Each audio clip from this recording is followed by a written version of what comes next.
వందనం యేసయ్యా. ప్రార్థన చేద్దాం.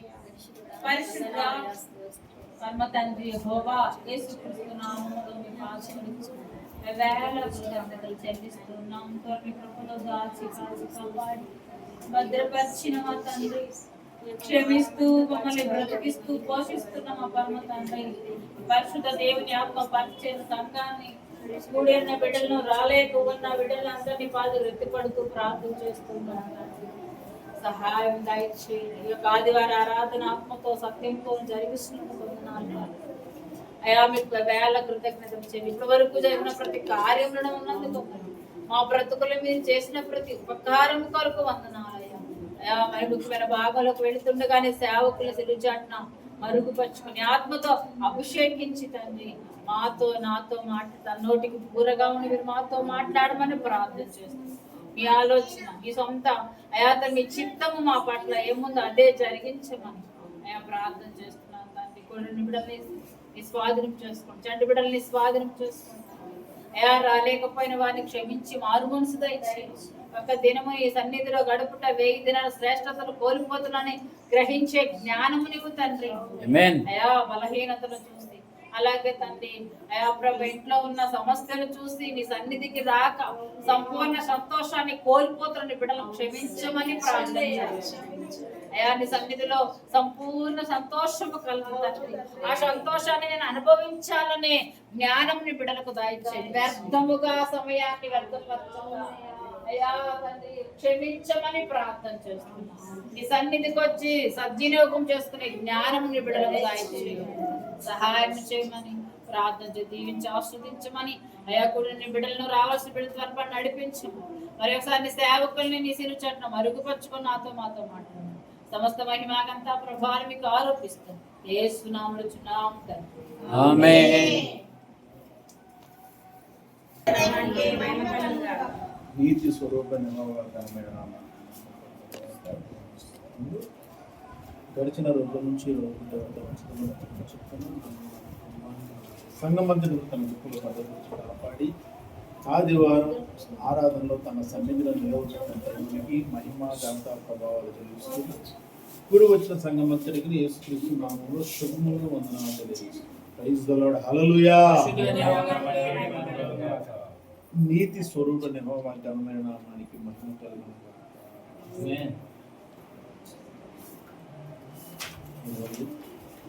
లోకమంతా మాట్లాడారు సార్, మాట్లాడారా?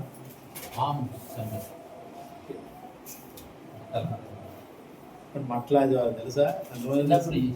చిన్నప్పుడు చేశారు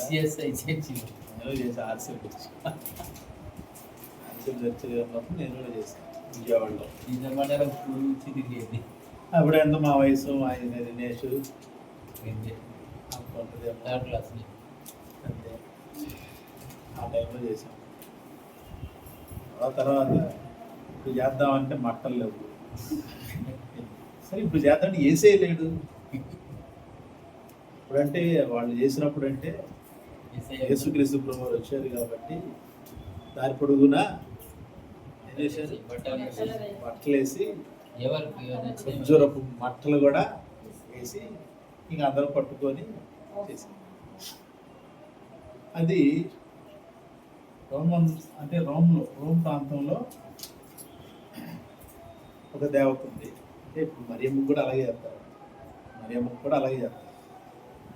వేసుకోక్కడికే కాదు, వాళ్ళ పండుగలు ఉన్నాయి కొన్ని. రోమన్ ఇటలీలో చేస్తారు అవన్నీ. ఇండియాలో చేయరు కానీ ఇటలీలో చేస్తారు. తెలుసా నిమజ్జనం? తెలుసా? మీరు మాత్రమే తీసుకెళ్ళి నిమజ్జనం చేస్తారు. ఇక్కడ లేదు, అది ఇక్కడ ఉంది ఇటలీలో.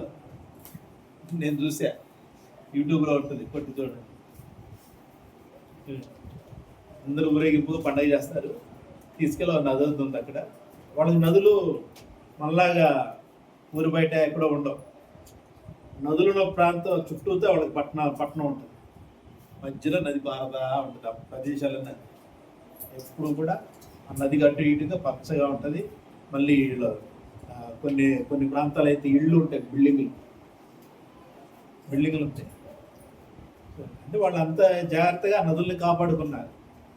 మన వాళ్ళకేమో పూజలు ఎక్కువ నదుల మీద, అందుకని చెత్త చెదరం అంతా తీసుకెళ్ళి నదుల్లో వేస్తారు. వాళ్ళకి దేవత అలా చేసే ఐగుప్తులో నైలు నదిని అలాగే చేస్తున్నారని దేవుడు ఏం చేశాడంటే నైలు నదిలో ఉన్నటువంటి చేపలన్నీ వచ్చేలాగా దేవుడు వాళ్ళతో శాపాన్ని ఇచ్చాడు. చేపలు తెచ్చాయి, అందులో ఉన్న జంతువులు తెచ్చాయి, కుళ్ళు కమ్ము 3 రోజులు అల్లాడిపోయారు. నైలు నదిని పూజిస్తారుగా వాళ్ళు. పూజిస్తే మరి పూజించినప్పుడు అది వాళ్ళని ఏం చేయాలి? కాపాడాలి. నైలు నది కాపాడాలి. ఉక్కు మొహం తెలియని దేవుడు శపిస్తే అది శాపం తగిలింది దానికి. మరి ఇదంతా శక్తిమంతురాలైతే ఆ దేవత, నైలు నది దేవత శక్తిమంతురాలైతే ఏం కావాలి? అంతే ఏమి. అసలు ఆ ఊర్లో అందరికీ పూజిస్తున్నారు కదా, పూజించిన వాళ్ళు కనీసం చేయాలి కదా, కనీసం బాధ్యత. అరే నన్ను పూజిస్తున్నారే వాళ్ళు, నేను పాడైపోకూడదు. ఎవరైనా నన్ను శపించడానికి, ఎవరైనా నదిలో నా నీళ్ళలో ఉన్న జంతువులు చంపడానికి. జంతువులు ఎవరి? ఆయన. ఆ నీళ్ళు ఎవరి? ఆయన. ఆయనకి అధికారం ఉందనే కదా అక్కడ. ఈగలు పూజిస్తారు, ఈగలన్నీ వచ్చి పడ్డాయి. ఈగలు వచ్చి పడితే భయపడ్డారు, పారిపోయారు, దాక్కున్నారు. ఎక్కడ పడితే అక్కడ ఈగలే, ఒంటి నిండా ఈగలే, ఆహారం నిండా ఈగలే. మరి ఈగలు పూజించినప్పుడు ఈగలు రాకూడదు. సూర్యుడిని పూజిస్తారు, సూర్యుడి నుంచి అగ్ని పడింది, అగ్ని ముక్కలు అలా రవ్వలు పడి. అరే ఎక్కడి నుంచి పడుతుంది ఇది? సూర్యుడు. ఏం ఉపయోగం? సూర్యుడిని పూజిస్తారు, ఏం ఉపయోగం? ఓకే, కాబట్టి అన్నీ కూడా ఆచారాలు, వ్యవహారాలు అవన్నీ తాత్కాలికము. ప్లస్ అవి ఆశీర్వదించబడినవి కావు, అవి ఆశీర్వాదాలు కావు. ఓకే, ఈరోజు అందరూ కూడా మట్లాదివారం చేస్తారు. ఎంతమంది మట్టలు తీసుకొని వెళ్ళేవారు చర్చలకి? ఊరేగింపుకి వెళ్ళేవాళ్ళం కదా చిన్నప్పుడు, అవునా? తెలీదా? అయ్యా ఏ మట్టలు అంటే అక్కడ ఖర్జూరపు మట్టలు, మనకి ఇక్కడ ఏంటో తెలుసా? ఈత మట్టలు. జాగ్రత్తగా తుంపి చేపట్టుకోవడానికి అనువుగా ఉన్నట్టుగా అక్కడ కొన్ని పీకేసి వాటికి ఏం చెప్పాడు? ముళ్ళు గుచ్చుకోకుండా పూలు. అలంకరణ. ముళ్ళు గుచ్చుకోకుండా కాదు, అలంకరణ. ఆ యొక్క ఈత మట్టకి ముళ్ళు ఉంటాయి కదా, పువ్వులు. ఏ పువ్వులు? కాగితం పువ్వులు ఉంటాయి, ఎరుపు తెలుపు, తెలుసా? కాగితం పువ్వులు బాగుంటాయి చూడటానికి. నేను చిన్నప్పుడు బాగా అటువంటివన్నీ చాలా బాగా ఎంజాయ్ చేసేవాడు. ఆ పువ్వులు తెచ్చుకోవటం, ఆడుకోవటం, ఆ పువ్వులతో అలంకరించుకొని అందరం కూడా లైన్లో ఉండేవాడు, హైట్ ప్రకారంగా. ఇంకా లైన్లో వెళ్తుంటే మధ్యలో ఆ ఫాదర్ గారు పాడుకుంటా, ఫాదరు సిస్టర్స్ ఉంటారుగా, వాళ్ళందరూ పాడుకుంటా ఊరంతా తిరిగి లాస్ట్కి చర్చిలో మాట్లాడేవారు. అది ఏం పాడేవాళ్ళం గుర్తులేదు, కాకపోతే ఒకటి మాత్రం గుర్తుంటుంది. ఏది? జయము జయము జయము వేసే జయము జయము అని. సేమ్ వాళ్ళు అన్నారుగా, ఇక్కడ అంటారు వాళ్ళు ఏమనంటే, హోసన్నా దావీదు కుమారుడికి జయము, దావీదు కుమారుడికి జయం కలుగును కాక.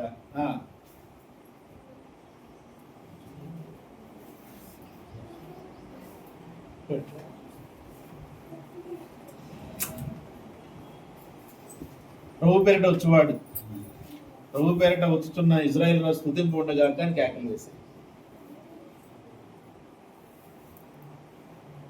ఆయన అంటే అదే ఇప్పుడు కూడా అలాగే అందరూ పట్టుకొని పాడుకుంటా, పాటలు పాడుకుంటా వెళ్తా అందరికీ తెలియాలి యేసుక్రీస్తు. మరి అట్లా ఆదివారం అంటే ఒక ప్రత్యేకంగా ఒక మాట మాట్లాడి ఒక మాట దానికి ఒక టైటిల్ పెడితే అందరికీ ఆ టైటిల్ గుర్తుండిపోవాలి. కాబట్టి ఎప్పటి నుంచో చేస్తున్నారు కాబట్టి వాడు మట్ల దూరంగా ఏది ఎవరు మట్ల తేలేదు అని అడుగుతుంటారు. ఈరోజు మీ క్రిస్మస్ కదా, ఏంటి అసలు హడావిడి లేదు. ఈరోజు గుడ్ ఫ్రైడే కదా, ఏం హడావిడి లేదు. అంటే ఈ సందర్భాల్లో వాళ్ళు ఏం చేస్తారు? హడావిడి ఎక్కువ చేస్తారు. పండగ అంటేనే హడావిడి. అది ఏ పండగ అయినా సరే, అవునా కదా? పండగ అంటేనే హడావుడి. అది క్రిస్మస్, గుడ్ ఫ్రైడే, ఈస్టర్ అయినా, అలాగే దసరా అయినా, హోలీ అయినా, దీపావళి అయినా, రంజాన్ అయినా, ఏదైనా. రంజాన్కి ఏమో ముస్లింలు కలకలలాడితే కనపడతారు, తర్వాత వెళ్ళిపోతూ ఉంటారు. క్రిస్మస్కి ఏమో క్రైస్తవులు కలకలలాడితే కనపడతారు, తర్వాత వెలవెలపోతూ ఉంటారు. ఇంకా హిందువులు చెప్పాల్సిన పని లేదు, మామూలుగా ఉండేది కాదు. హోలీకి ఏమో రంగులు చల్లుకుంటారు, ఆ తర్వాత గోరీలతో కొట్టుకుంటారు, ఇక అంతే. చూడు, అంటే అది పద్ధతి అంతే. పండుగ రోజు ఇట్టుండాలి. దేవునికి స్తోత్రం. పండుగ ఉన్నా లేకపోయినా క్రైస్తవుడు ఎలా ఉండాలి? క్రీస్తుని పోలి ఉండాలి. ప్రైజ్ ది లార్డ్, హల్లెలూయా. పండుగ ఉన్నా లేకున్నా క్రైస్తవుడు క్రీస్తుని పోలి ఉండాలి. క్రైస్తవుడు అంటే క్రైస్తవుడుగానే ఉండాలి. అంటే ఏంటి క్రైస్తవుడిగా ఉంటాం అంటే? ఏంటి క్రైస్తవుడిగా ఉంటాం అంటే? చెప్పమ్మా, ఏంటి క్రైస్తవుడిగా ఉంటాం? క్రైస్తవుడిగా ఉండాలంటే ఎలా ఉంటుందంటే, అందరూ క్రైస్తవ కుటుంబమే. చూడండి, అందరూ క్రైస్తవ కుటుంబమే, కానీ క్రైస్తవ కుటుంబంలో క్రీస్తు వలె ఉండటానికి మాత్రం ఇష్టం ఉండదు. అదేంటి? అవునా కదా? అవునా కదా? అబద్ధం ఆడే సందర్భం వస్తే తప్పులేదులే, అవునా అనేస్తాను. కామన్ అనమాట, తప్పులేదులే, ఒకసారికి ఏం కాదులే. ఇది అవసరాన్ని బట్టి, అవునా, అవసరాన్ని బట్టి. కానీ దేవుడు అలా ఒప్పుకోడు కదా, అవసరాన్ని బట్టి వాడు. నేనే ఒకటే అంటాడు, నీ ప్రాణం పోతున్నా ప్రాణం పోగొట్టుకో, అవసరం అయితే అబద్ధం కోసం. అబద్ధం కోసం ఏం పోగొట్టుకో? ప్రాణం పోగొట్టుకో. నీ ప్రాణాన్ని ఆయాసపరచుకోమాట, ప్రాణం పోగొట్టుకో. నువ్వు అబద్ధం చెప్పి తర్వాత మన ప్రాణాన్ని ఏం చేసుకుంటున్నావు? ఆయాసపరుచుకుంటున్నావు. అంటే ఏంటి అర్థం? అదే, ప్రాణం బాధపడింది. ఎందుకు? మానసికంగా కృంగిపోతావు. అర్థమైందా? కృంగిపోతావు. గద్దె అలవాటు అయిపోయింది అనుకో, తర్వాత పూర్తిగా అసలైన ప్రాంతంలో ఇంకా బ్రతికినంతకాలం ఆయాసం. ఆజ్ఞ ఇచ్చాడు కదా, ఆజ్ఞ ఇచ్చాడు, తీర్పు ఇచ్చాడు. అంటే క్రైస్తవ కుటుంబం అలా. ఈరోజు ఇప్పుడు క్రైస్తవ కుటుంబంలో ఒకళ్ళు ఒక మాట, ఇంకో మాట. అవునా? మనం వాక్య ప్రకారం ఇలా ఉండాలి అంటే, ఈరోజు ఎవరు ఉంటున్నారు వాక్య ప్రకారం? మనం వాక్య ప్రకారంగా ఉండడం తర్వాత సంగతి. మనం క్రైస్తవులమా కాదా, ప్రార్థనకి వెళ్తున్నామా లేదా, అది ముఖ్యం. ఈరోజు అదే కదా జరుగుతుంది సంఘం, సమాజం అంతటా జరుగుతున్నది. ఇంకా మీకు అసలు ఇప్పుడు ఇక్కడ మీకు వచ్చేటటువంటి ఇంకా కాంప్లికేటెడ్. అర్థమైందా? ఇప్పుడు క్రైస్తవులుగా ఉంటారా, హిందువులుగా ఉంటారా? చెప్పండి. క్రైస్తవులుగా ఉంటారా, హిందువులుగా ఉంటారా? క్రైస్తవులుగా ఉంటే ఎలా ఉంటారు? మరి హిందూ సర్టిఫికేట్ తీసుకో, ఎస్సీ కావాలి కదా సర్టిఫికేట్. బీసీ ఎక్కడ చెప్తావు? బీసీసీ ఎలా ఇస్తావు? ఎలా ఇస్తావు బీసీసీ? ఏ చట్టాన్ని బట్టి ఇస్తావు బీసీసీ? రాజ్యాంగంలో ఏ ఆర్టికల్ని బట్టి ఇస్తావు బీసీసీ? అందుకని క్రైస్తవులు ఏం కోరుకోవాలి? క్రైస్తవులు ఏం కోరుకోవాలి క్రైస్తవులు? చెప్పండి.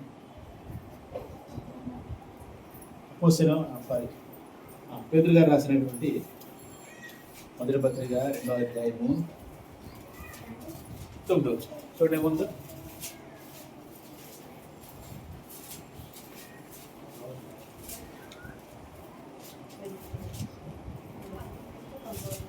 అయితే మీరు చీకటిలో నుండి తన వెలుగులోనికి మిమ్మల్ని పిలిచిన వాని గుణాతిశయములను ప్రచురము చేయ నిమిత్తము ఏర్పరచబడిన వంశమును, రాజులైన యాజక సమూహమును, పరిశుద్ధ జనమును దేవుని సొత్తైన ప్రజలై ఉన్నారు. ఒకప్పుడు ప్రజగా ఉండగా ఇప్పుడు దేవుని ప్రజ అయిపోయింది. ఒకప్పుడు కనికరింపబడక ఇప్పుడు కనికరింపబడిన వారనై. ఏముంది ఇక్కడ? అయితే వీరు చీకటిలో నుండి ఆశ్చర్యకరమైన తన వెలుగులోనికి మిమ్మల్ని పిలిచిన వారి గుణాతిశయములను ప్రచురము చేయు నిమిత్తం ఏర్పరచబడిన వంశమును. ఎవరు అంటే ఆ వంశాలతో, ఇప్పుడున్నటువంటి ఈ వంశాలతో మనకు సంబంధం ఉందా? చెప్పాలి, ఉందా? ఏర్పరచని వంశము, తర్వాత రాజులైన యాజక సమూహము, తర్వాత ఎవరు? రాజులైన యాజక సమూహము, తర్వాత పరిశుద్ధ జనమును, దేవుని సొత్తైన. మీరు ఎంఆర్ఓ దగ్గరికి వెళ్ళి ఈ మాటలు చెప్పి సర్టిఫికెట్ తెచ్చుకోగలరా? చెప్పండి. మీ పిల్ల చదువులు కావాలి, అవునా? చదవాలి, పెరగాలి, పెద్ద అవ్వాలి, పెరుగుతారు, పెద్ద అవుతారు, మంచి చదువులు చదువుతారు, ఓకేనా? ఇప్పుడు మనం వాక్యం చెప్పాం, ఓకే అమ్మాయి అంటుంది, ఓకేనా, నేను వెళ్ళి ఇదే సర్టిఫికేట్, ప్రత్యేకమైన జనముగా సర్టిఫికేట్ తెచ్చుకో. ప్రత్యేకమైన జనం అంటే ఏంటి తెలుసా? No caste.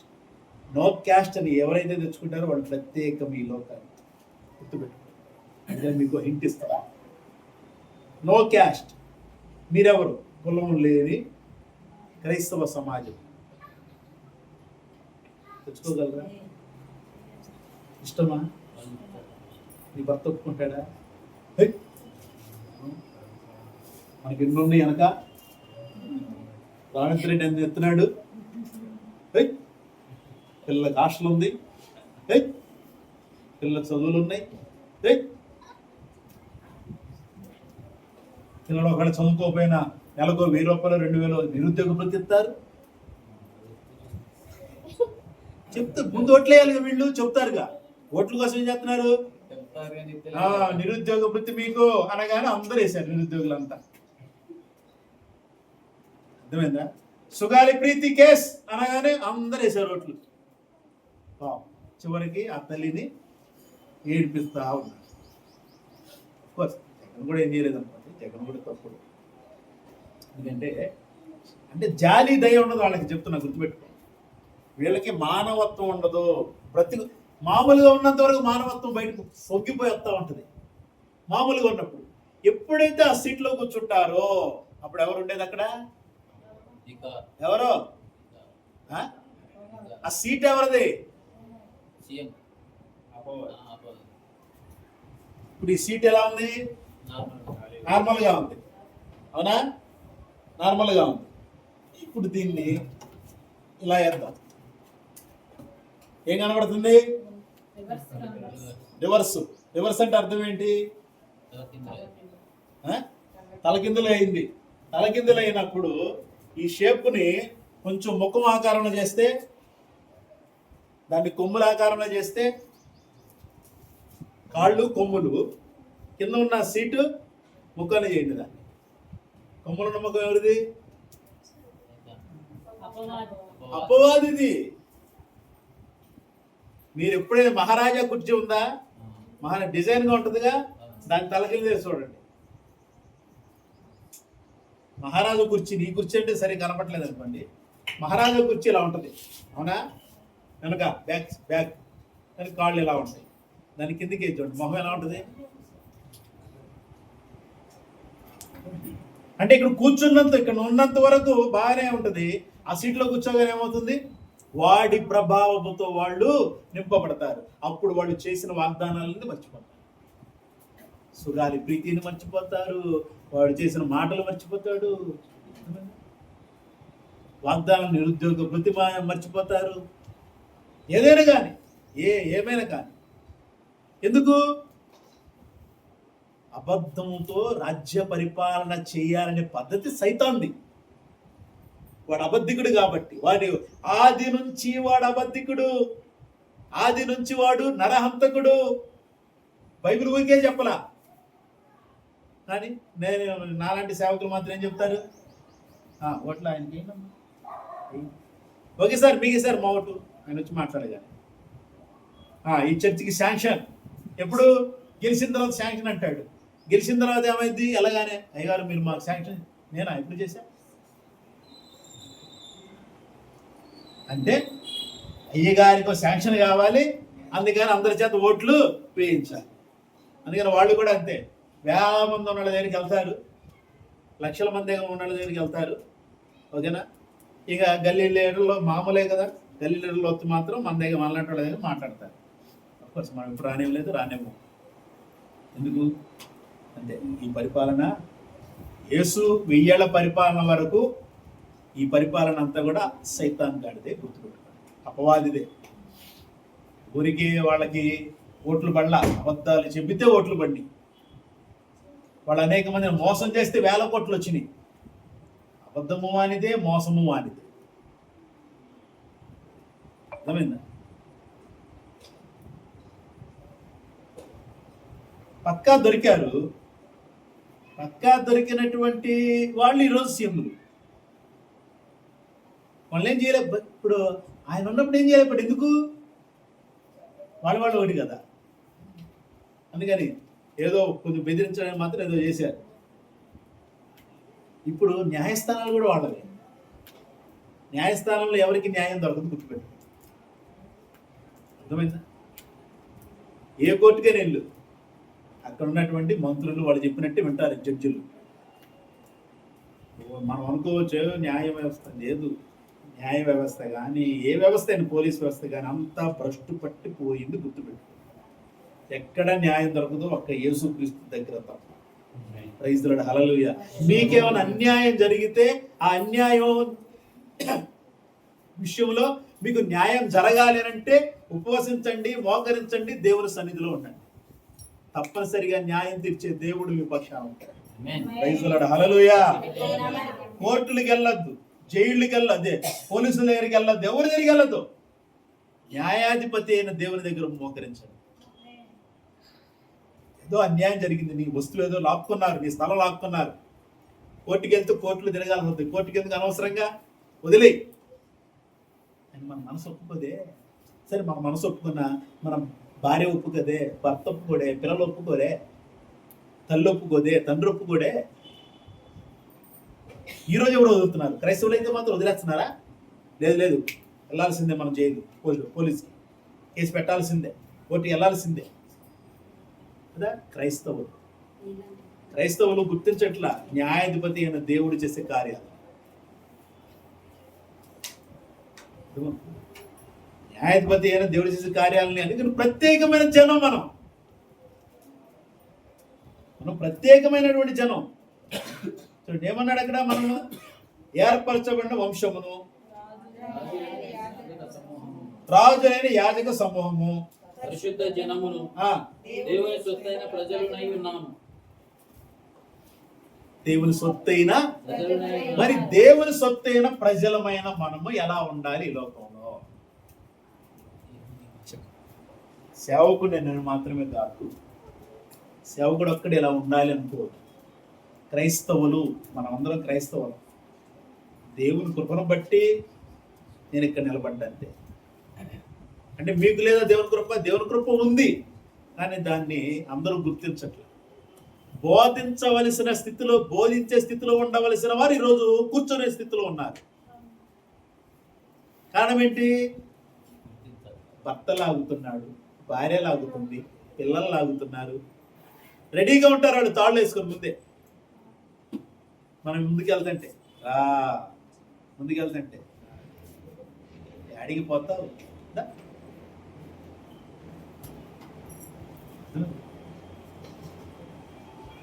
రెడీగా ఉంటే తాళ్ళు వేసి, తాళ్ళు మనకు కనపడవు తాళ్ళు కదా, కట్ చేసుకోవాల్సిన బాధ్యత అందే, కట్ చేసుకోవాలి మనం. తాడు కడతావు, భర్త కాదు కట్టింది, భార్య కాదు కట్టింది ఎవరు? అపవాది కట్టాడు. ఎవరి ద్వారా? భార్య, భర్త, పిల్లలు ఎవరి ద్వారానే కట్టాడు. కాబట్టి నీలో ఉన్నవాడు లోకంలో ఉన్న గొప్పవాడిని నువ్వు గుర్తించినప్పుడు ఏమైంది? అపవాదిని ఎదిరించాలి. అపవాదిని ఏం చేయాలి? ఎదిరించాలి. అపవాది క్రియలు లయపరచుటకే దేవుని కుమారుడు ఏడే కుమారుడు. ఆ ప్రత్యక్షమైన కుమారుడు ఏడి? ఈరోజు మాత్రమే కనపడతాడు, మట్లాదివారం కాబట్టి.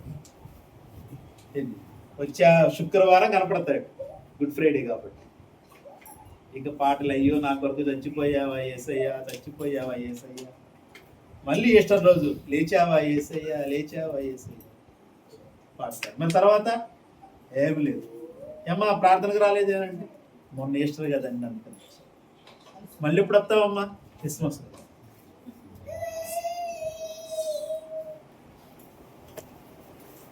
మాస్టర్ గారికి అర్థమైపోద్ది, మళ్ళీ క్రిస్మస్కి అమ్మ నువ్వు వచ్చేది, అంతే కదా అయ్య గారు.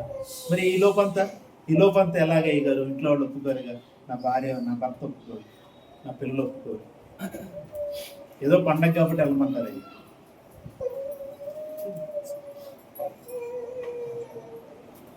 సంవత్సరానికి 3 రోజులు కదా కనపడాలి, అంతే కదా.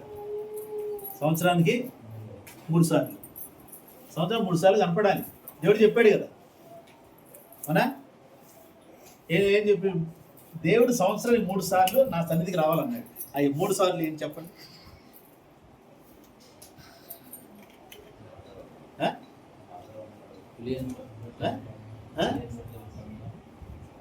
గట్టి చెప్పు.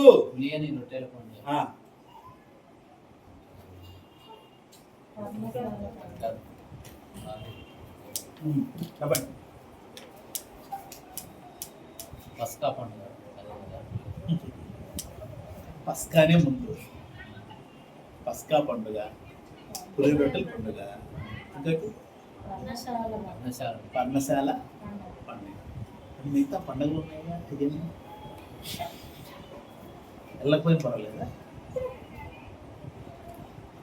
అది ధ్యానం చేయాలి. 3 సార్లు అన్నాడు దేవుడు, మరి 7 పండుగలు ఉన్నాయి కదా. అంటే ఈ 3 పండుగలు అయ్యేలోపు 7 పండుగలు జరిగిపోతాయి. ఈ ప్రధానమైన 3 పండుగల్లోనే 7 పండుగలు జరుగుతాయి. అది మనం ధ్యానం చేయాలి. ఓకే, సరే చూద్దాం, దాని పక్కన పెడదాం. అయితే ఎక్కడ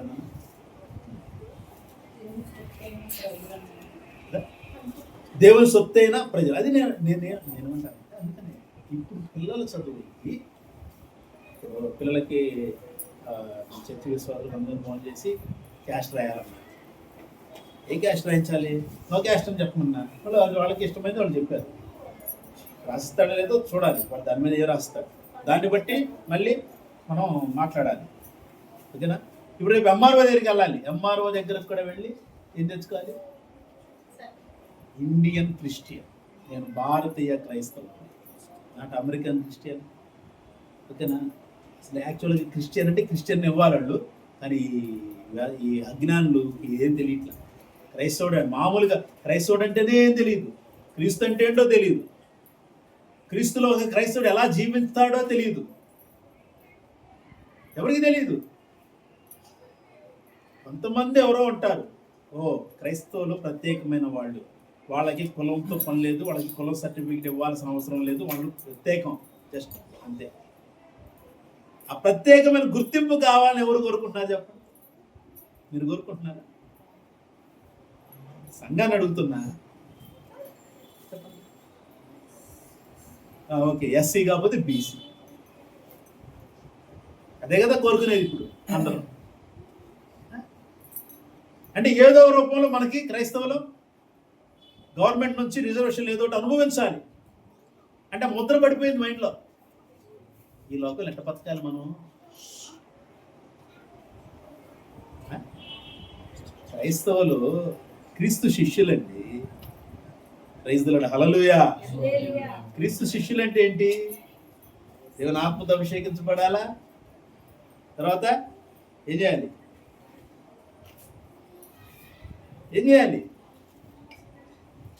నేను నా ఇంటి వారము యేసయ్యను వెంబడింతు. ఏం చేయాలి?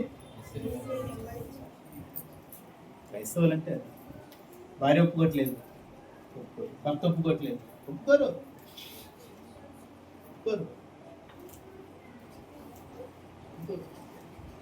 విలియం కేరీ గారు పడ్డారు భార్యలు.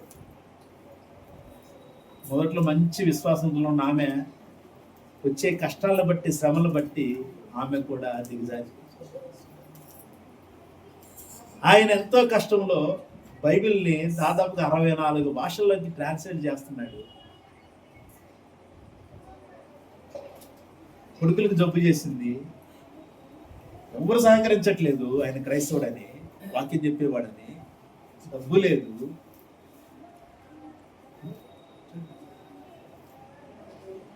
అలాంటి పరిస్థితుల్లో ఆయన బైబిల్ ట్రాన్స్లేట్ చేశాడు. పిల్లలు చనిపోయారు. పిల్లలు చనిపోతే ఎవరికి చెప్పలేదు. ఆయన ఉన్న ఇంటి వెనకాలే, ఆయన సొంత ఇంటి వెనకాల ఆయన అక్కడే సమాధి చేశాడు. ఎలాగైతే ఎట్టకేలకు పూర్తి చేశాడు.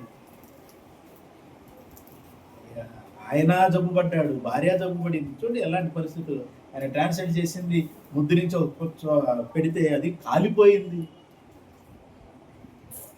ఆ రోజు ట్రాన్స్లేషన్ మామూలుగా చేతులతో చేసి, చేతులతో రాసిన దాన్ని మళ్ళీ ప్రింట్ వేయటానికి అందరూ అచ్చుల్లో పెట్టి, తెలుసా ఇప్పుడంటే కంప్యూటర్ వచ్చేసింది, టగడగడ టైప్ చేసేస్తాం, ఇప్పుడు వచ్చేస్తుంది ప్రింట్. కానీ ఆ రోజు తలకిందులుగా పెట్టాలి లెటర్స్, మళ్ళీ వెనక నుంచి పెట్టాలి. ఆ లెటర్ కూడా ఎలా ఉంటుంది, పా ఎలా ఉంటుంది మనకు కనపడింది డైరెక్ట్గా, కానీ అలా ఉంటుంది, అక్కడ ఉల్టా ఉంటుంది, ఇటు నుంచి ఇలా ఉంటుంది.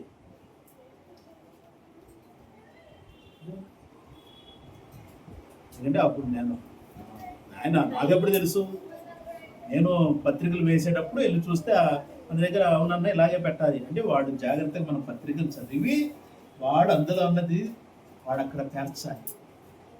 అర్థమైందా? ఫ్రేమ్ ఉంటుంది, మనం ఎంత ఏ సైజులో ప్రింట్ వేపిస్తున్నామో ఆ సైజు ఫ్రేమ్ ఉంటుంది. ఆ ఫ్రేమ్లో వాడు ఆ లెటర్స్ అన్నీ పేరుస్తాడు. జాగ్రత్త అంటే బాగా ఎక్స్పీరియన్స్డ్ కాబట్టి టక్క తీసుకెళ్తాడు. పెట్టి ఒకసారి ప్రింట్ వేసి చూస్తాడు, ఏమైనా తేడా ఉందంటే అక్కడ మారుస్తాడు. అప్పుడు ఆ తర్వాత అలాంటి స్థితిలో అలాగా అంటే అది ప్రత్యేకమైన జనం. ఇప్పుడు మనం అలా ఉంటాం. చూడండి తర్వాత అపోస్తలుల పౌలు కొరింథీయులకు రాసినటువంటి 2వ పత్రిక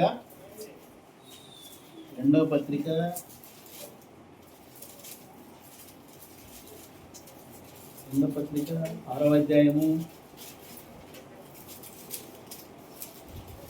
13, 14, 15, 16, 17 వచనాలు చూడండి. మీ ఎడల మాకున్న అంతఃకరణమునకు ప్రతిఫలముగా మీరును మీ హృదయములను విశాలపరుచుకొనుడి.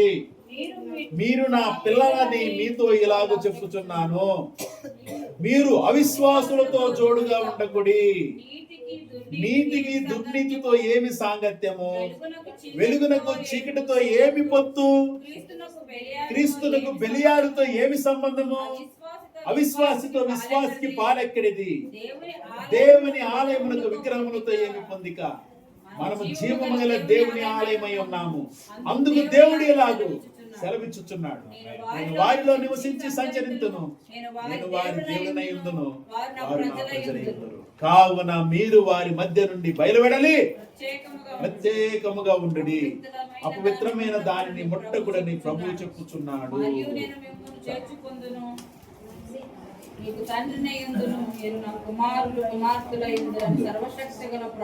చెప్పుచున్నాడు. ఆమేన్, హల్లెలూయా.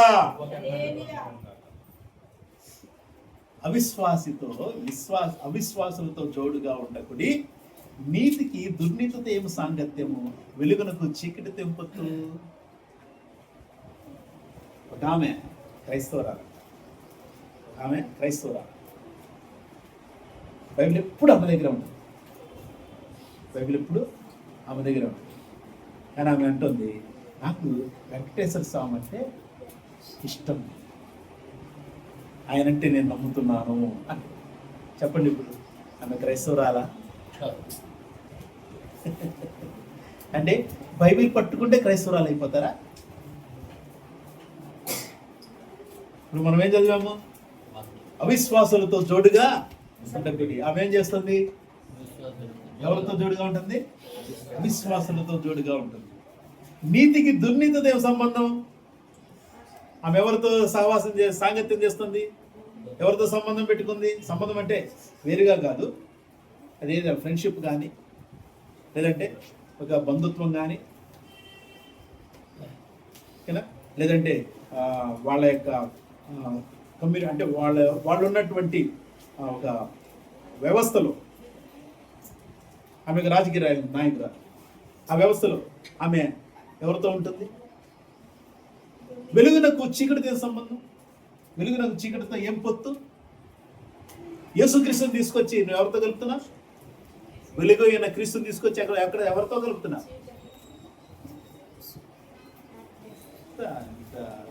మరి అంత ఓట్ల కోసము, అంటే మనుషుల మెప్పు కోసము క్రైస్తవ జీవితము జీవించుకోవడం గుర్తుపెట్టు. ప్రైజ్ లార్డ్, హల్లెలూయా.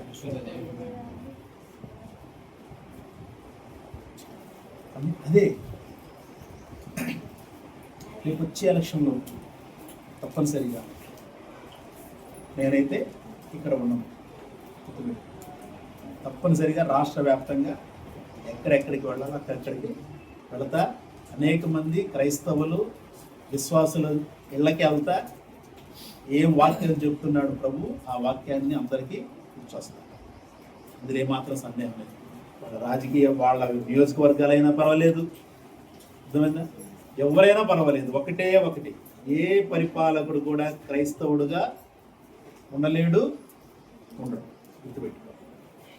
ఏ పాలు అంటాడు, నేను క్రైస్తవుని, నేను క్రీస్తుని వెంబడిస్తాను. అలా దానికి నేను వేరు అర్థాలు ఉన్నాయా? మీరు క్రైస్తవ మతస్థులే కాదు అన్నాడు అందరూ అతను అడుగుతుంటే. చూసారా మైండ్ ఏమైపోయిందో? దేనికోసం ఇదంతా? అందుకని మొదటి వారు కడపటి వారు అగుతారు, కడపటి వారు అనేకులు మొదటి వారు. ప్రైజ్ లార్డ్, హల్లెలూయా. చూడండి, మీ కళ్ళ ముందు ఇంకా ఏ బోల్డ్ జరగబోతున్నాయి, అర్థమైందా? తర్వాత కొంతమంది మనసులు చెదిరిపోతాయి. మనం అవసరమా? వాళ్ళే ఇందులోకి వస్తున్నారు, వాళ్ళే ఇందులో మారిపోతున్నారు, మనకు అవసరమా?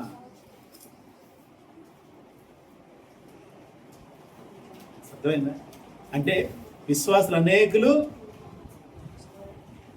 సేవకుల వలె క్రీస్తును వదిలిపెట్టి ఏ విధంగా వెళ్ళిపోయి లోకంలో కలిసిపోతున్నారో అదే ప్రకారంగా విశ్వాసులు కూడా వారి అడుగుదాడుల్లో వెళ్ళిపోతారు. అందుకని ప్రభు అన్నాడు, మనుష్య కుమారుడు భూమి మీదకి వచ్చినప్పుడు ఆ విశ్వాసము కనుగొనునా. ఏ విశ్వాసము?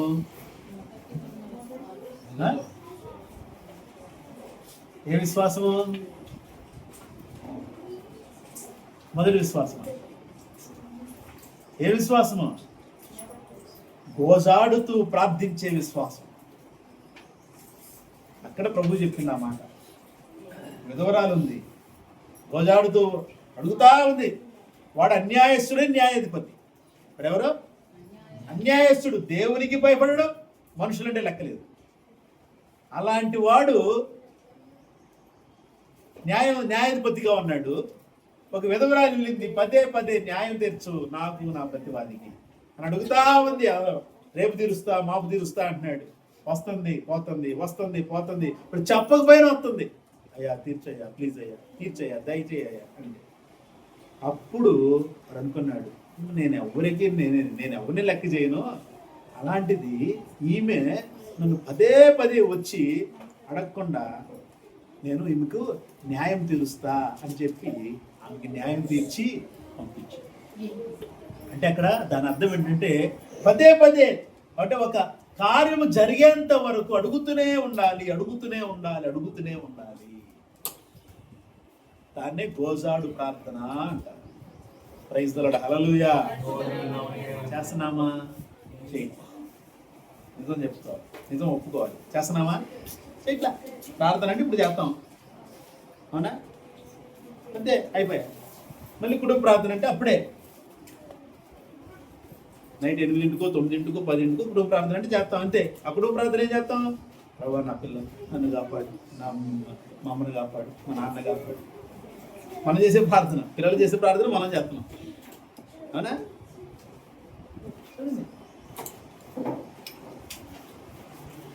అంటే ఏ ప్రార్థన చేయాలి? అదేంటి? ఏం కోదాడాలి? ఏం కావాలి నీకు? అప్పులు తీరాలి, అంతేనా? అప్పులు తీరాలి, ఇంట్లో ఇబ్బందులు ఉండకూడదు, సమృద్ధిగా ఉండాలి, పిల్లలకి ఏ లోటు లేకుండా పెంచాలి. అవునా? అది ప్రతి తల్లిదండ్రులు అంతేనమ్మా. ఎవరైనా, మీరైనా నేనైనా అంతే. నేను అదే ప్రార్థన చేస్తాను.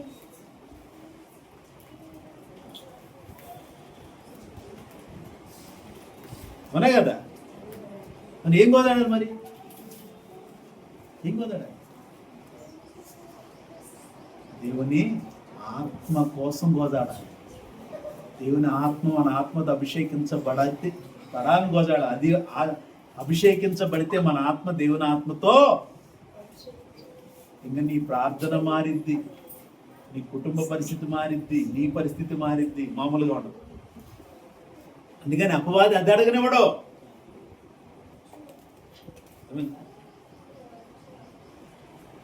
చాలా ఉపమానాలు చెప్పాడు ప్రభువాస్. తండ్రి పిల్లలు చేపని అడిగితే పామునిస్తాడా? పిల్లలు ఏం చేశారు? తండ్రిని, డాడీ చేప తినాలంది డాడీ అని అంటే ఏం తీసుకొచ్చాడు వెళ్ళి తండ్రి? చేపేగా, పాముందేడుగా. చేప కంటే బాగుంటుంది తినరా అన్నా కూడా మాకు వద్దు డాడీ, మాకు చేపే కావాలంటారు.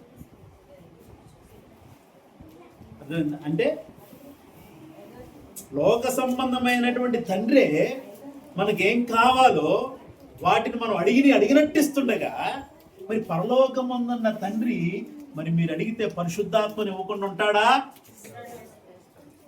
ప్రైజ్ ది లార్డ్, హల్లెలూయా. ప్రత్యేకమైన జనము పరిశుద్ధాత్మతో నింపబడినదే ఉండాలి. ఈ లోకములో కూడా ప్రత్యేకంగా ఉండాలి. ప్రభు చెప్పింది అదే, అవిశ్వాసులతో జోడుగా ఉండకూడి. మంత్రమ్మ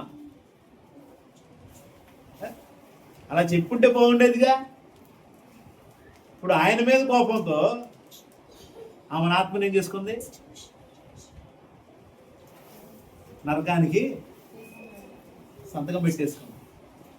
ఎస్, ఐఎమ్ బిలీవింగ్ వెంకటరమణ.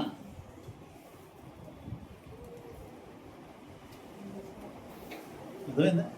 పెట్టేసింది. అక్కర్లా నోటి మాట సంతకం డిక్లేర్ అంటే వెళ్ళినప్పుడు ఇస్తుంది కదా, వెళ్ళింది కదా.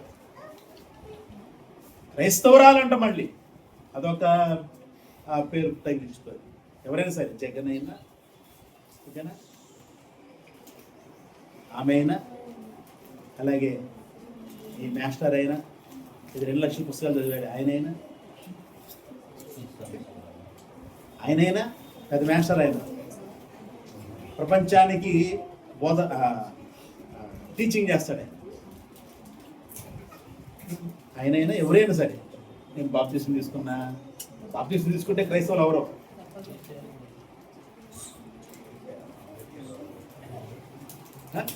అజ్ఞానులే గుర్తించరు. అరే బాప్టిజం తీసుకున్న మనకెందుకు అని కూడా అనుకోరు. అజ్ఞానులు జెండాలు పట్టుకొని ఆయన వెనకాల వెళ్తూ ఉంటారు. సరే, జగన్మోహన్ రెడ్డి క్రిస్టియన్.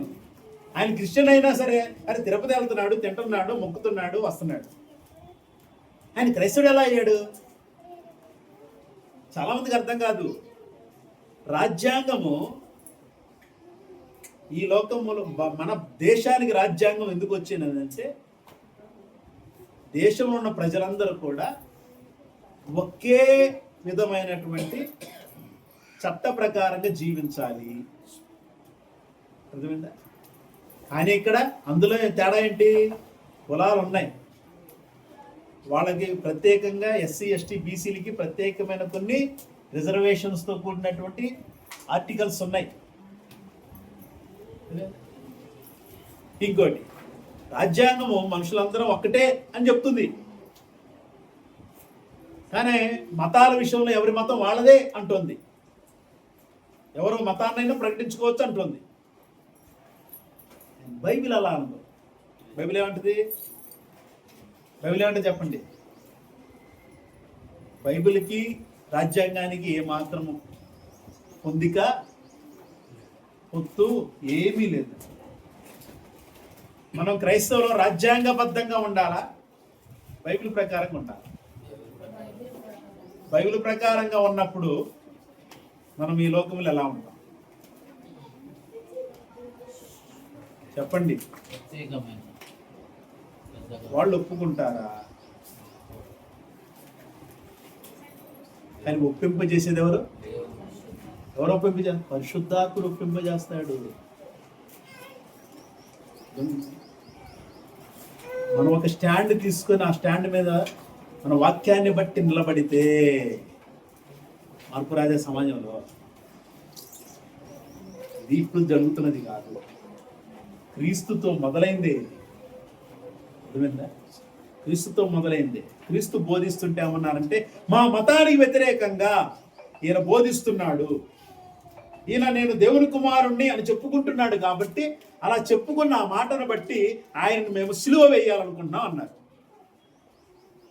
తెలుసా? యూదులు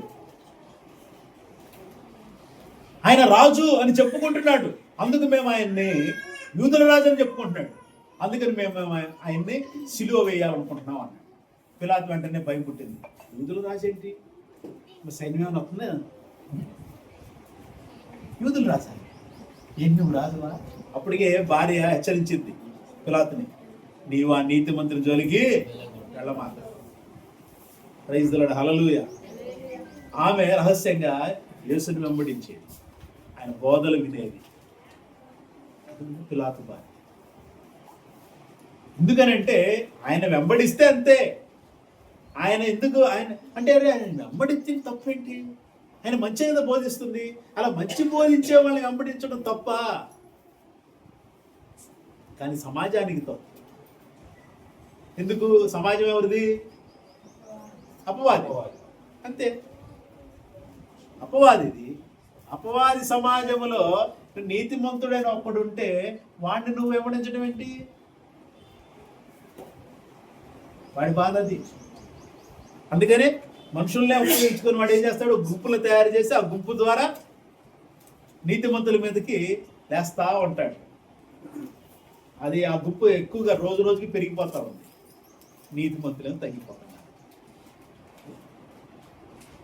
నీతిమంతులను తగ్గిపోతున్నారు, అపవాది గుంపే పెరుగుతా ఉంది. అంతే. యేసుక్రీస్తు సిలువ వేశారు. ఆయన వచ్చి భయపడతాడు, నువ్వు రాజువా చెప్పానంటే నువ్వే మాట అన్నావా? నీతో ఎవరని చెప్పారా? నేనేమన్నా యూదుడినా? నీ స్వజనమే నిన్ను నాకు అప్పగించారు. నువ్వు అన్నట్టు నేను రాజునే, సత్యం గురించి సాక్ష్యం ఇవ్వడానికి నేను పుట్టా, అందుకే నేను ఈ లోకానికి వచ్చా. సేమ్ అదే బోధ చేశారు పేతురు, యోహానులు, యాకోబు, తోమా గారు ఏం చేశాడు? తోమా గారు భారతదేశానికి వచ్చి ఏం చేశాడు? ఆయన తప్పు చేశాడా? చూడండి, వాళ్ళ మతం తగ్గిపోతుంది. ఏం తగ్గిపోతుంది? వాళ్ళు పెట్టిన ఆచారాలు తగ్గిపోతున్నాయి. ఎప్పుడైతే తోమా గారు కేరళలో అడుగు పెట్టాడో ఆయన చూసినటువంటి మొట్టమొదటి దృశ్యం ఏంటంటే, అక్కడ కేరళ బ్రాహ్మిన్స్ అంటే వాళ్ళు ఉన్నతమైన బ్రాహ్మణుల్లో ఉన్నతులు ఉన్నారు. వాళ్ళు అక్కడ సముద్ర ఒడ్డున సంధ్యావందనం చేస్తున్నారు. పొద్దున్నే నీళ్లు తీసి ఇలా పోస్తున్నారట. ఇలా పోసి వాడు చేస్తారు, సూర్య నమస్కారాలు పెడతారు కదా, సూర్య నమస్కారాలు పెడతా ఉన్నారు. అప్పుడు ఆయన చూశాడు, ఏం చేస్తున్నారంటే మీరు సూర్యునికి సంతర్పణ చేస్తున్నాం, వాటర్ అన్ని ఇస్తున్నాము, తీసుకోవట్లేదు మీ సూర్యుడు. అడిగాడు, తీసుకోవట్లేదు మీ సూర్యుడు అని చెప్పి ఆయన అన్నాడంట, సరే నేను కూడా ఈ నీళ్లు తీసుకొని మా దేవునికి ఇస్తాను. ఆయన తీసుకుంటాడు. వాళ్ళు ఆశ్చర్యపడ్డారు. అన్నీ తీసుకొని ఇలా వేసాడు నీళ్ళు. నీళ్ళు కనపడలా. వెంటనే అక్కడ 15 మంది బ్రాహ్మణులు అదే నీళ్ళలో బాప్తిసం తీసుకున్నారు.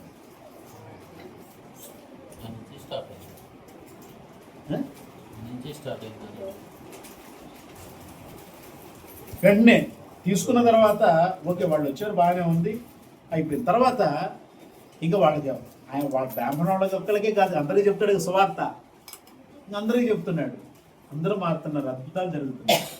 ఈవెన్ ఆ ప్రాంతంలో పరిపాలన చేసే రాజు కూడా మారు మనసు పొందాడు. ఎలా మారు మనసు పొందాడంటే అదొక విచిత్రమైన కథ. ఆయన మాటలు విని ఈ రాజుకి ఇష్టపడి ఆయన అన్నాడంట, సరే నాకు అసలు ఆయన వచ్చిన సందర్భం ముందు చెప్పాలి. ఆయన ఆ రాజు పిలిపించాడు బానిసగా. ఆయన బానిసగా ఇజ్రాయేల్లో అమ్మబడ్డాడు.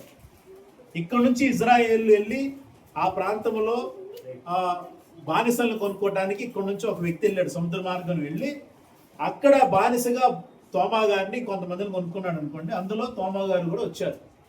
అలా వచ్చిన తర్వాత జరిగిన సందర్భం అది బ్రాహ్మిన్స్ది. ఓకే, ఆయన వచ్చిన తర్వాత జరిగింది. ఆ తర్వాత ఈ వడ్రంగి పనిచేసే ఆయన ఎందుకు పిలిపించబడ్డాడు అంటే రాజు కోసము గొప్ప మందిరాన్ని కట్టాలి. రాజు కోసం ఒక మందిరాన్ని కట్టాలి, అదే ఆయన నివాసం ఉండటానికి. అయితే ఏంటంటే సరే ఇంత ఖర్చు అయితే అని చెప్పి రాజు దగ్గర నుంచి డబ్బులు తీసుకోవటం, ఆయన వచ్చి పేదవాళ్ళకి పంచిపెట్టడం. తోమగారు వచ్చి రాజు దగ్గర డబ్బులు తీసుకోవటం, ఆ పని ఎంతవరకు వచ్చిందంటే ఇంకొంచెం పని ఉంది, ఇంకొంత ధనం ఖర్చు అయింది, ఇంకొంచెం పని ఉంది, ఇంకొంచెం ధనం ఖర్చు. ఇలాగా ఆయన దగ్గర తీసుకొచ్చిన ధనమంతా కూడా పేదలకు పంచడమే ఆయన పని. సువార్త పని చేయటం, పేదలకు పంచిపెట్టడం. ఇది ఒకనొక రోజు రాజుకు తెలిసింది.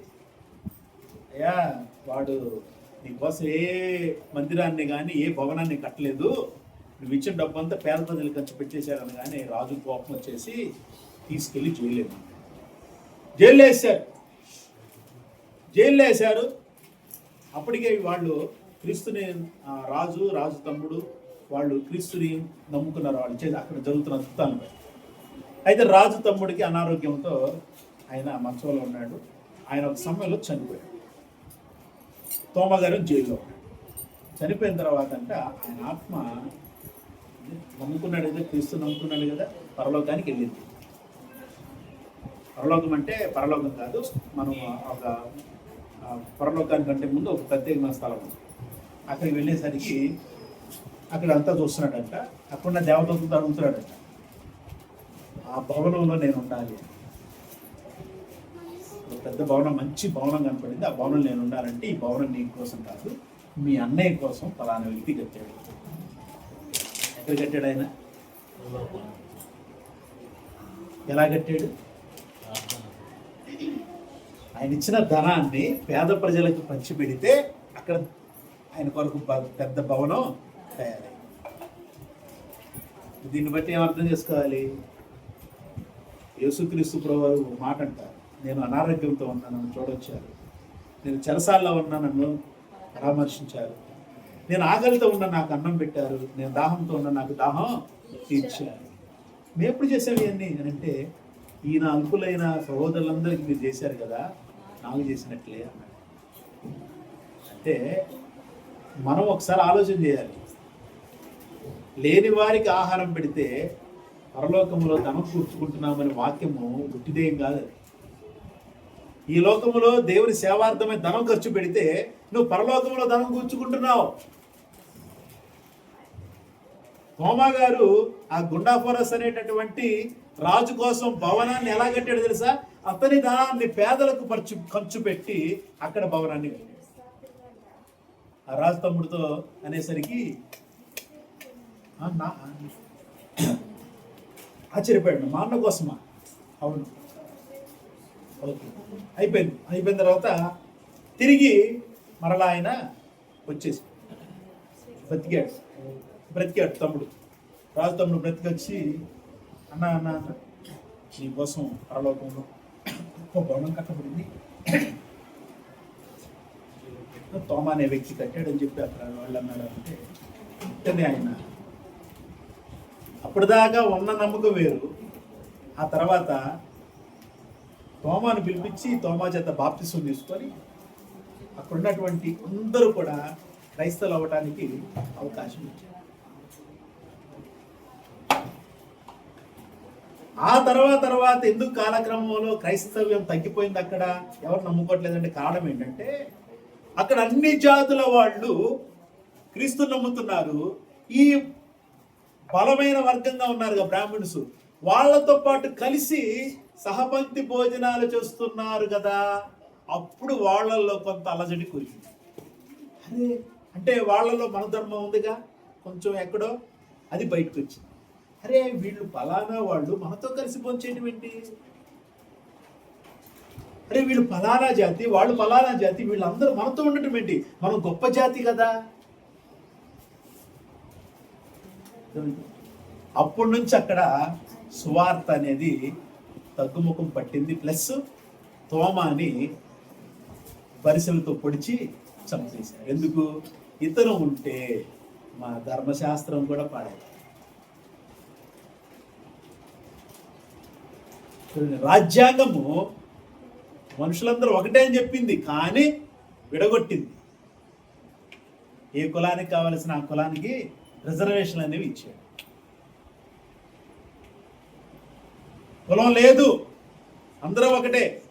భారతదేశంలో ఉన్నటువంటి ఏవైతే సంపద ఉందో ఆ సంపద అందరూ సమానంగా పంచుకోవాలి అని రాజ్యాంగంలో రాసి ఉండినట్లయితే కులాలు ఉంటాయా? ఇప్పటికీ ఉంటాయి. ఎందుకంటే ఇప్పటికీ రిజర్వేషన్ల ప్రకారంగా ఎవరు జాబులు రావాల్సింది కూడా అర్థమైందా? ఎక్కువ శాతం ఉద్యోగాలు ఎవరిగా తెలుసా? అగ్ర కులస్తులు. ఎక్కువ శాతం ఉద్యోగాలన్నీ కూడా వాళ్ళవే.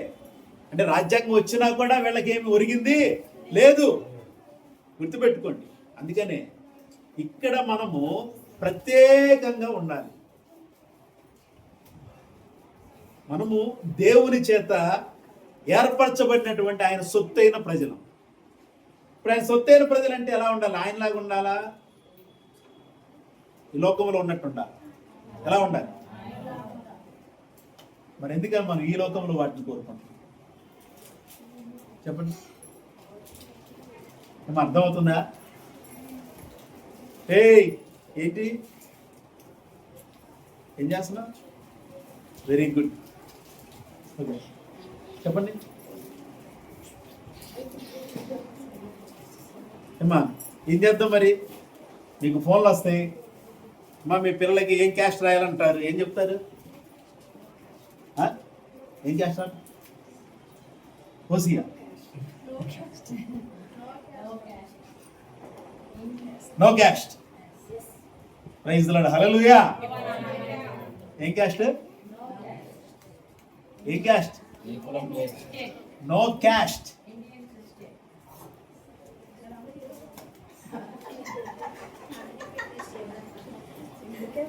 క్రిస్టియన్ అడగండి, క్రిస్టియన్ అని.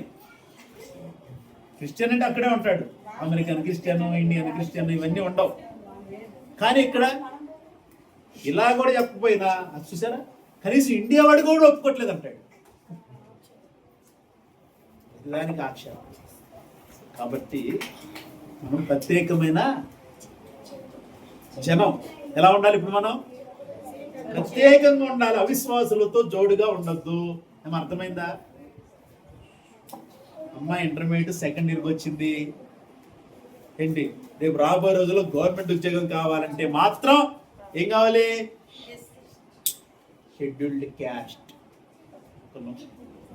కావాలి. ఏం కావాలి? అర్థమైందా? అప్పుడు మరి ఏం చేయాలి? గవర్నమెంట్ జాబ్ కావాలా? చెప్పండి. గవర్నమెంట్ జాబ్ కావాలి అని అంటే ఓకే, హ్యాపీగా మీరు దేవునికి స్తోత్రం చెప్పుకోవచ్చు. అంతేనా? హ్యాపీగా, ఏ అభ్యంతరం లేదండి. ఈ లోకంలో జీవించడం కోసం, ఈ లోకంలో మనం ఈ లోకరీతిగా ఈ లోకంలో ఉన్న వాటిని తీసుకోవడం కోసం, సంపాదించుకోవడం కోసం, గవర్నమెంట్ని ఆధారం చేసుకొని బ్రతకడం కోసం మనము దానికి అనుకూలంగా ఉండటం కోసం అయితే ఉండేవాళ్ళైతే ఉండొచ్చు, నో ప్రాబ్లం, ఎవరికి అభ్యంతరమో లేదు.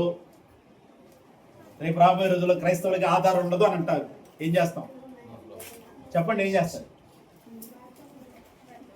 ఆధార్ తీసుకుంటారా? వదిలేస్తారా? ఇప్పుడు ఓకే, ఇప్పుడు ఓకే. నెక్స్ట్ ఇయర్ అనుకోండి, నెక్స్ట్ ఇయర్ క్రైస్తవులకి ఆధార్ బంద్ అంటాడు, క్రైస్తవులకి రేషన్ బంద్ అంటాడు. గుర్తుపెట్టుకోండి, ఇవన్నీ జరగబోతున్నాయి, సమస్య లేదు. కానీ ఒకటి మాత్రం వాస్తవం, కరువులో మాత్రం కాపాడే దేవుడు మాత్రం మనం తోడుంటాడు. హల్లెలూయా. సంతృప్తిగా కరోనాలో కాపాడిన దేవుడు, అవునా కదా? కరోనాలో కాపాడిన దేవుడు. మరి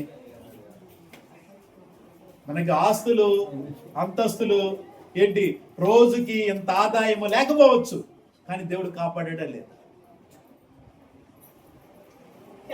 చూడండి, రాబోయే రోజుల్లో జరగబోయేది ఇప్పుడు స్టార్ట్ అయింది, అర్థమైందా? ఎప్పుడు ముగింపు ఉంటుందో తెలియదు.